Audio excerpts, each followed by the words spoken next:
ആദ്യമായി നമ്മുടെ ചാനൽ കാണുന്ന എല്ലാവരും പ്രീവിയസ് വീഡിയോസ് ഒന്ന് ചെക്ക് ചെയ്യണേ. അപ്പോൾ കഥ തുടരാം. പിറ്റേ ദിവസം രാവിലെ തന്നെ വേദ ഉണരുന്നതിന് മുമ്പ് തന്നെ ദർശൻ എവിടേക്കോ പോയിരുന്നു. കുളി കഴിഞ്ഞ് മുടി അഴിച്ചിട്ട് ബാൽക്കണിയിൽ നിന്ന് ആ വലിയ മാവിലേക്ക് നോക്കി നിൽക്കുമ്പോൾ അവളുടെ ഉള്ളിൽ ഇങ്ങനെയായിരുന്നു.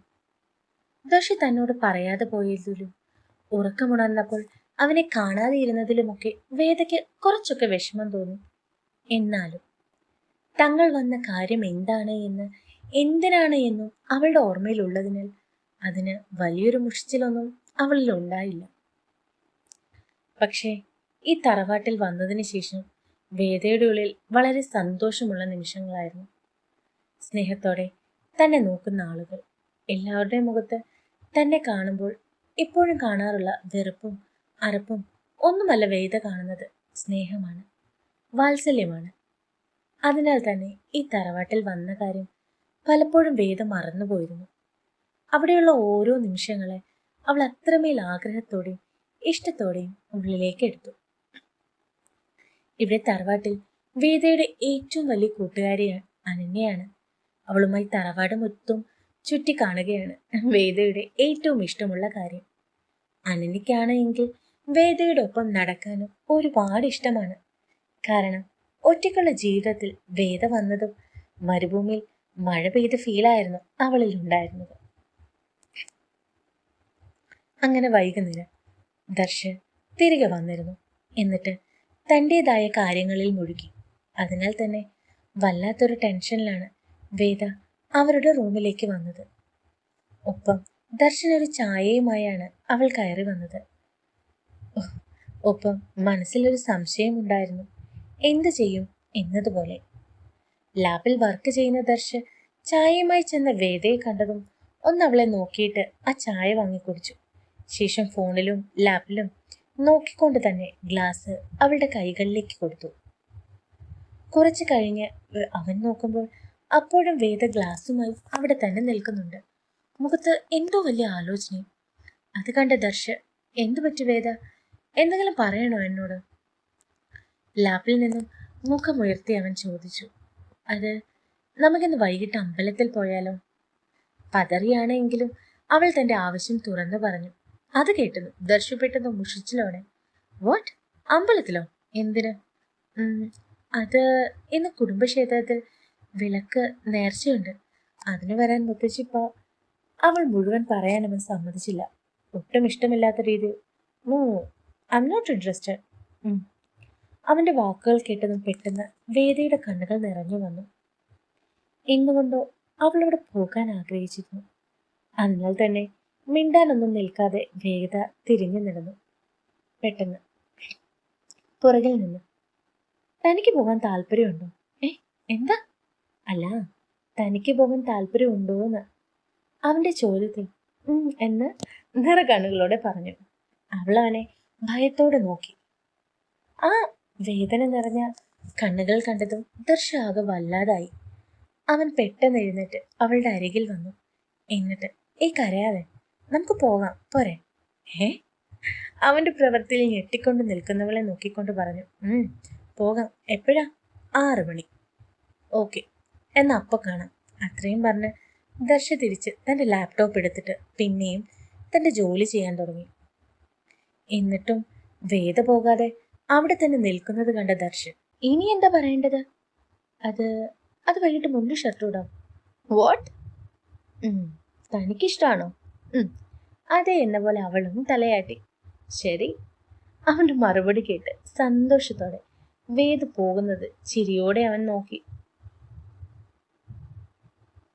അങ്ങനെ വൈകിട്ട് തന്റെ വർക്കും എല്ലാ കാര്യങ്ങളും കഴിഞ്ഞ് ദർശ റൂമിലേക്ക് ചെല്ലുമ്പോൾ വേദ കുളിയൊക്കെ കഴിഞ്ഞ് മുടി കോതുകയായിരുന്നു. ദർശ അവളെ ഒരു നിമിഷം ഒന്ന് നോക്കി നിന്നു. എന്നിട്ട് റെഡിയാകാനായി ബാത്റൂമിലേക്ക് പോയി. ദർശ റെഡിയാകാനായി പോയി എന്ന് ഉറപ്പാക്കിയതിനു ശേഷം വേദ തേച്ചു മടക്കി വെച്ചിരുന്ന സെറ്റ് സാരി എടുത്ത് ഭംഗിയായി ഞൊറിഞ്ഞൊടുക്കാൻ തുടങ്ങി. എല്ലാം സെറ്റാക്കി നെറ്റിയിൽ സിന്ദൂരം ഇടുമ്പോഴാണ് ദർശ ഫ്രഷായി ഇറങ്ങി വരുന്നത്. വെളുത്ത ടർക്കിയാണ് അവൻ ഉടുത്തിരുന്നത്. കഴുത്തില് ഒരു ടർക്കി ഇട്ടിട്ടുമുണ്ട്. അവൻ ഇറങ്ങി വരുന്നത് കണ്ട വേദ കണ്ണാടി കൂടി അവനെ ഒന്ന് നോക്കി. ദർശം വേദയെ നോക്കി. അവളെ സെറ്റ് സാരിയിൽ കാണാൻ വല്ലാത്ത സൗന്ദര്യമുണ്ടായിരുന്നു. അത് ആസ്വദിച്ചുകൊണ്ട് തന്നെ ദർശ അവളെ നോക്കി. വേദയും നെഞ്ചിരിപ്പോടെ അവന്റെ വെളുത്ത ശരീരം നോക്കി നിന്നു. എന്നാൽ അവന്റെ കണ്ണുകളിൽ നിറയുന്ന ഭാവം കണ്ടതും വേദ വേഗം ബെഡിൽ തേച്ചു വെച്ച അവന്റെ മുണ്ടും ഷർട്ടും എടുത്ത് അവന്റെ കയ്യിൽ കൊടുത്തിട്ട് അവനെ നോക്കുക പോലും ചെയ്യാതെ പുറത്തേക്ക് പോയി.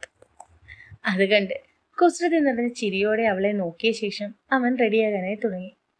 ഇതേ സമയം റൂമിന് പുറത്തിറങ്ങിയ വേദ തന്റെ നെഞ്ചിടിപ്പിനെ കൺട്രോൾ ചെയ്യുകയായിരുന്നു.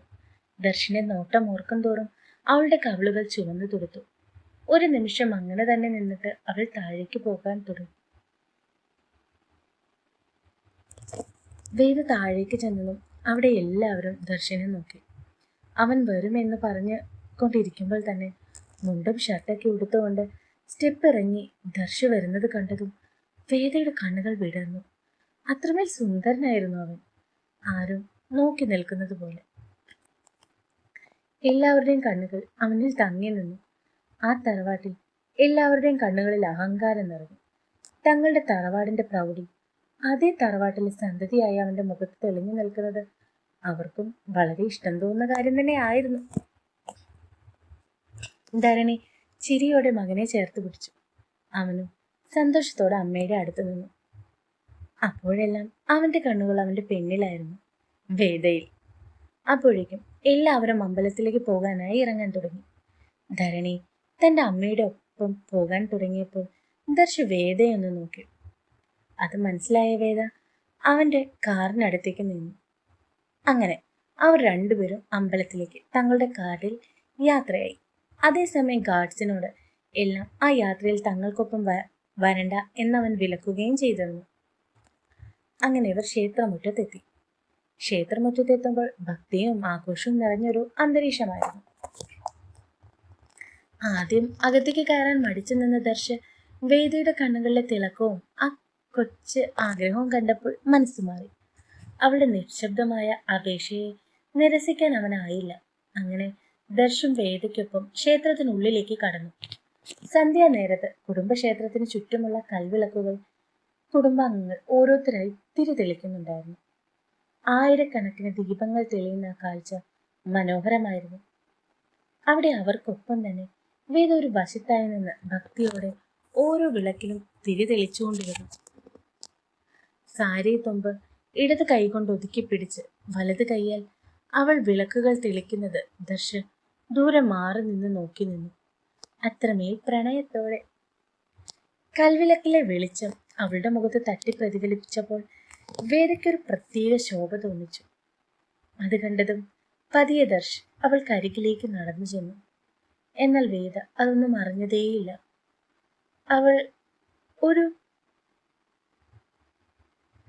അവളൊരു തിരി തെളിക്കാൻ ശ്രമിക്കവേ ദർശി തന്റെ കൈകൾ നീട്ടി അവൾക്കൊപ്പം ആ വിളക്ക് തെളിയിച്ചു. അപ്രതീക്ഷിതമായി അവന്റെ കൈകൾ തന്നോട് ചേർന്നത് കണ്ടതും വേദയുടെ കൈകളൊന്ന് വിറച്ചു. അവൾ വിടർന്ന കണ്ണുകളോടെ പതിയെ തലയുയർത്തി അവനെ നോക്കി. ആ ദീപപ്രഭയിൽ ദർശന മുഖം കാണാൻ കൂടുതൽ പ്രസന്നമായിരുന്നു. സാധാരണ കാണാറുള്ള ഗൗരവമൊന്നും ആ മുഖത്തില്ല. പകരം ഏതൊരു പെൺകുട്ടിയെ മയക്കുന്ന അത്രയും മനോഹരമായൊരു ചെറുചിരി അവനിൽ നിറഞ്ഞു. ആ നോട്ടവും ചിരിയും വേദയുടെ മനസ്സിൽ 1000 പൂത്തിരികൾ കത്തിയ പ്രതീതിയായിരുന്നു വേദയ്ക്ക് നൽകിയത്. അങ്ങനെ വിളക്കുകളെല്ലാം കത്തിച്ച ശേഷം പ്രാർത്ഥിക്കാൻ വേണ്ടി വേദ പോകുമ്പോൾ ദർശു താല്പര്യമില്ലാതെ അവൾക്കൊപ്പം ചെന്നു. കാരണം അവളുടെ മുഖത്തെ ചിരി അവന് ഇല്ലാതെയാക്കാൻ തോന്നിയില്ല. ക്ഷേത്രമുറ്റത്തെ പ്രാർത്ഥന കഴിഞ്ഞ് ആ ദീപപ്രഭയിൽ അലിഞ്ഞു ചേർന്ന് നിൽക്കുകയായിരുന്നു അവർ രണ്ടുപേരും. ദർശന്റെ സാമീപ്യം വേദയ്ക്ക് നൽകിയ സുരക്ഷിത ബോധം ചെറുതായിരുന്നില്ല. എന്നാൽ ആ ശാന്തത അധിക നേരം നീണ്ടു നിന്നില്ല. ദർശന്റെ ഫോൺ ശബ്ദിച്ചു. ഓഫീസിൽ നിന്നുള്ള വളരെ പ്രധാനപ്പെട്ട ഒരു കോളായിരുന്നു. വേദ, നീ ഇവിടെ തന്നെ നിൽക്കണം, ഞാൻ ഇപ്പോൾ വരാം എന്ന് പറഞ്ഞ ദർശ അല്പം മാറി ഫോണിൽ സംസാരിച്ചു തുടങ്ങി. സംസാരത്തിനിടയിൽ ബിസിനസ്സിലെ ഏതോ ഗൗരവകരമായ പ്രശ്നത്തിൽ അവൻ പൂർണ്ണമായും മുഴുകിപ്പോയി.